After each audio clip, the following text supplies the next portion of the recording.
Good afternoon. This is David de los Reyes. My topic for this afternoon is plane areas under polar coordinates. Plane areas, but it's not Cartesian. We are now through with the Cartesian, so my topic is a plane area under polar coordinates. Okay, I will give you an example problem to illustrate the computation for the area. Okay, I'll give you the problem, guys. This is my lecture 55 on my channel under Integral Calculus, lesson number 55, polar coordinates, computation of areas. Okay, I will read the problem. Find the area enclosed by the given polar equation is R equal to 1 plus cosine of theta.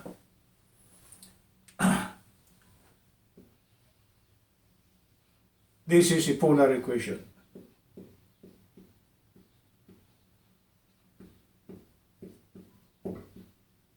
Okay. Why polar?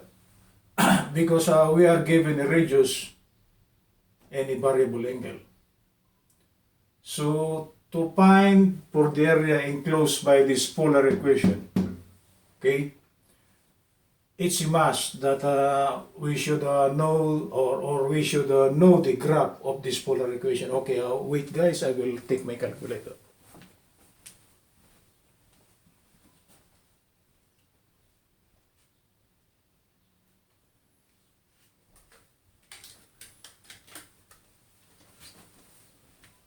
Sorry for the delay, guys. I just get my scientific calculator.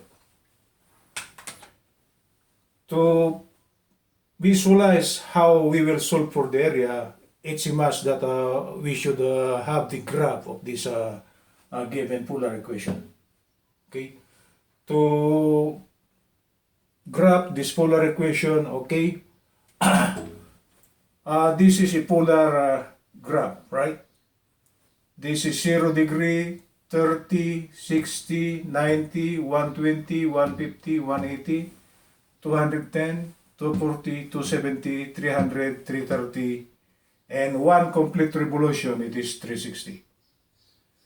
For us to visualize the figure of the given polar equation, we will use the so-called point plotting. Point plotting. Point plotting is we assume a value of an angle, okay?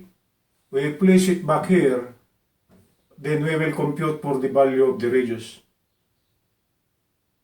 It's an easy thing. It's just it's a tedious task, but to plot the graph correctly, you should plot the graph by an increment of 30 degrees. So we will start with 0, then 30 degrees, 60, 90, then so on up to 360. Okay, I will explain the point plotting values over here. When angle theta is 0, okay, the value of R, it will be R equal to 1 plus cosine of 0. Cosine of 0 is actually 1, so 1 plus 1 is 2.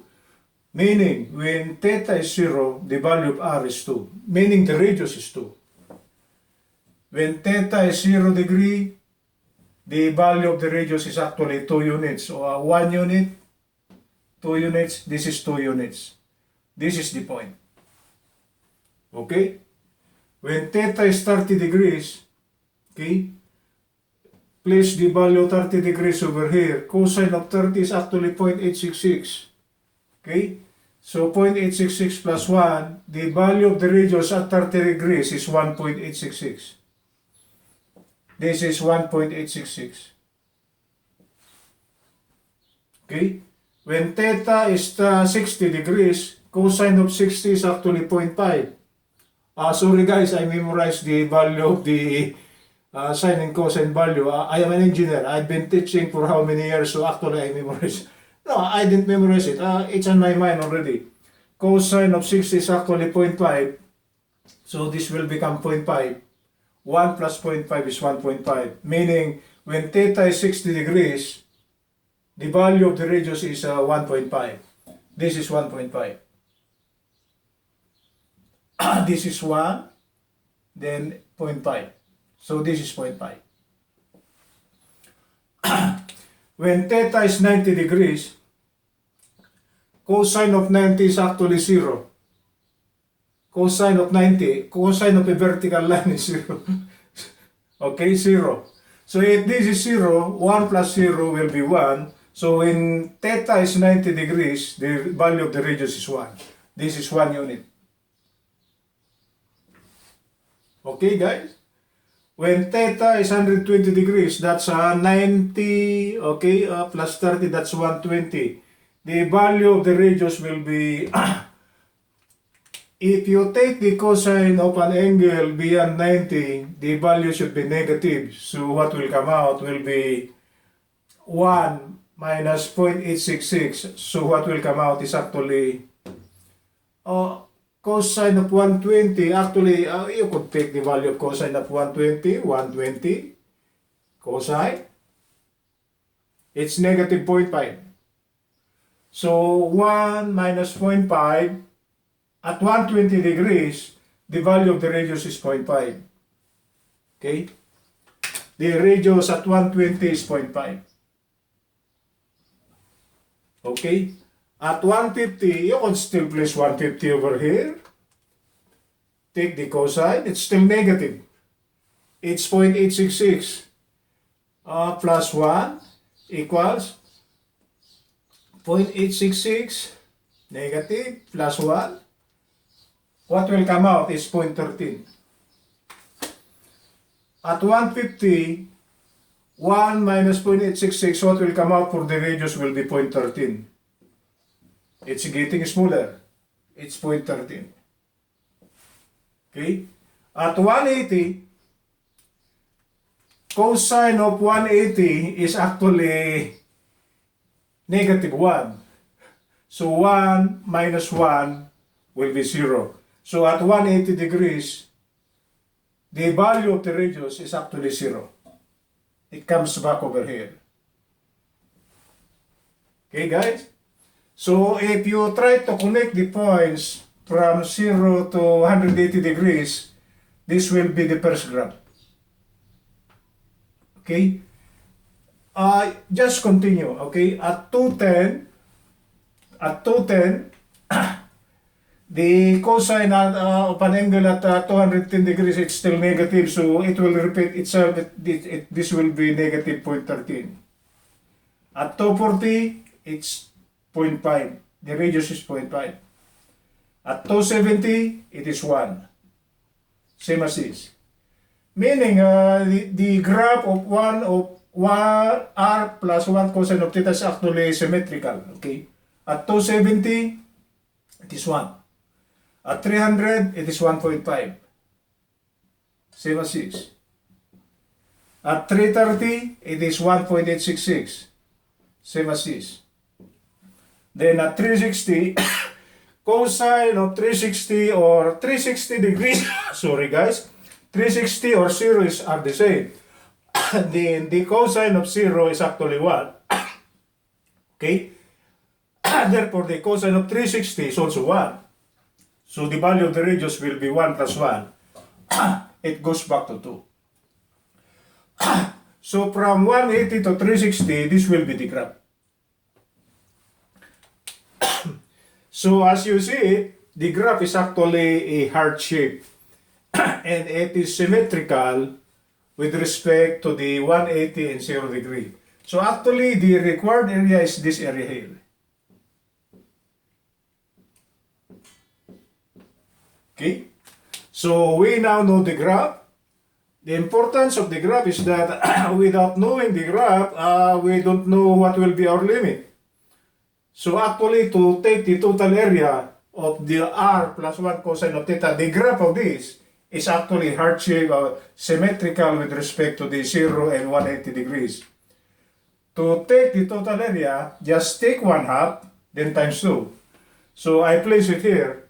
Since under polar coordinates, differential area is actually 1/2 of r squared differential theta. Okay? This was the formula I gave you the last time around. Okay? We are given the radius, right? R is actually 1 plus cosine of theta. But to compute for the differential area, we need an r squared. So we must have to square this one. Squaring both sides, r squared will be r squared equal to, this is 1 plus cosine of theta quantity square. 1 square is 1. The middle term will be 1 times cosine of theta times 2, so that will be twice cosine of theta. The third term will be the square of the second term, so this is plus cosine square of theta. We need this r square to substitute it here to compute for the differential area. Actually, that solution was actually here. R is actually 1 plus cosine of theta. R square will be the square of this. R square, the expansion is that one. Okay, I place it here. Okay, R square will be equal to 1 plus 2 cosine of theta.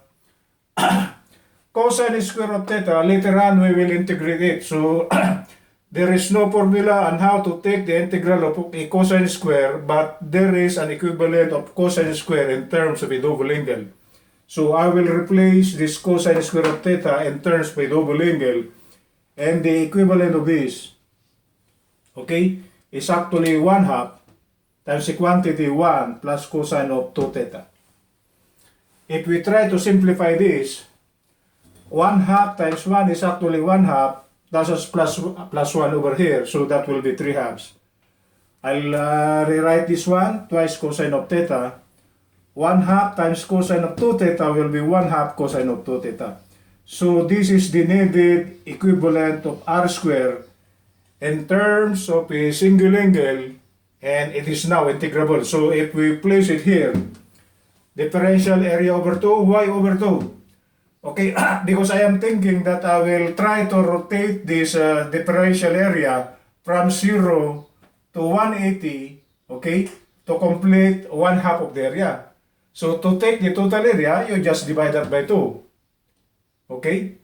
Actually, we rotate from 0 to 180, that's 1/2 of the area, so that is actually 1/2. So differential area over 2 equal to, what is r squared? We now know r squared. It is this. It is 3/2 plus twice cosine of theta plus 1/2 cosine of 2 theta. Okay? If I will compute for the total area, I will try to take the integral of both sides, right? Then I will remove this one. I will place it here. So 2 times 1/2, okay? No more. This will cancel out. So what will come out is the integral of the differential area equal to the integral. Let us now try to place the limit. To take half of the area, we should rotate this polar area from 0 to 180. Then times 2, it is actually this now. So this will be from 0 to pi. Okay? 3/2 plus twice cosine of theta plus 1/2 cosine of 2 theta. This is integrable, and this is integrable. Okay?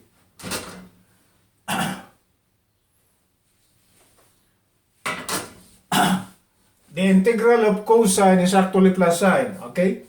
So the integral of this now will be twice sine of 2 theta.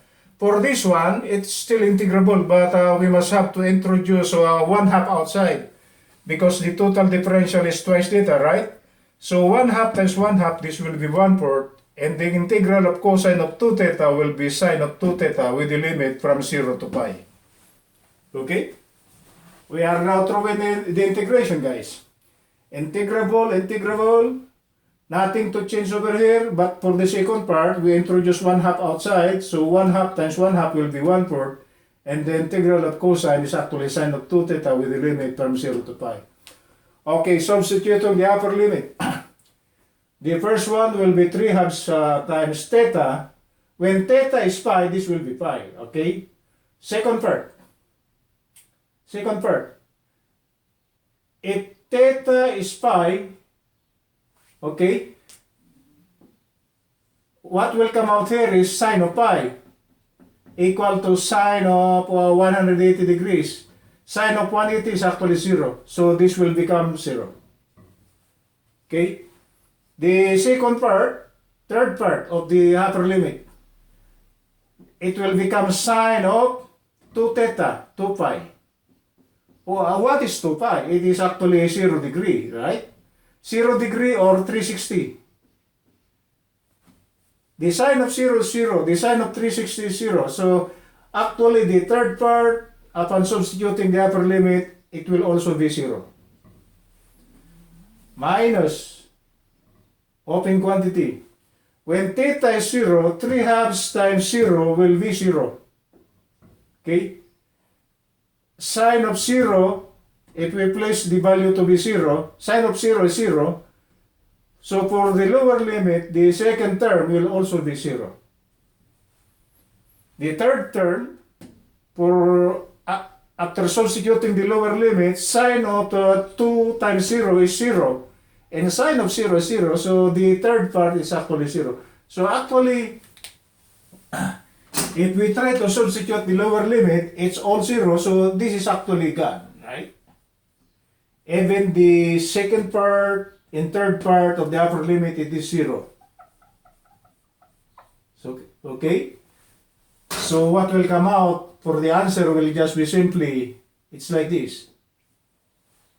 3 halves times pi. So the required area is actually 3 over 2 pi square units. The area covered by the hardship is actually 3 halves pi square units.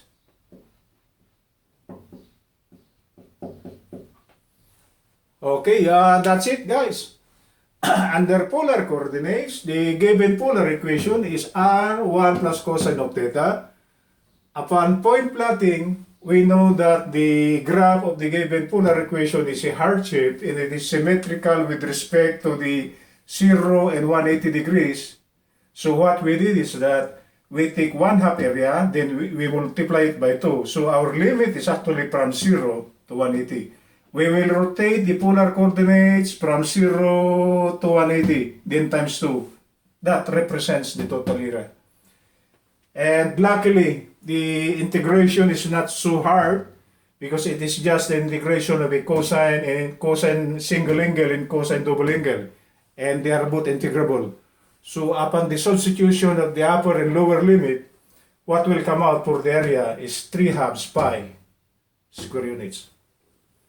Okay, guys, that's a good example for the computation of a polar coordinate equation, okay, and the computation for area. Okay, good afternoon, Los Angeles.